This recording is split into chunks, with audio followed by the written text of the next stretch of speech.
তো আজকে রাতের খাবারে আছে বড়ের জন্য করবো রুটি, আর এখানে ভিজুতে আছে তরকা ডাল হবে, ডিম তরকা।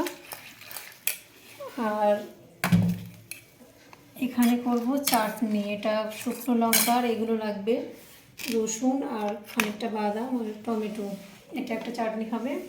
আর এখানে হবে ধনে পাতা চাটনি, পুদিনা পাতা আছে, কাঁচা লঙ্কা, আদা, লেবু আর টক দইটা এতে যাবে, এটা একটা চাটনি হবে।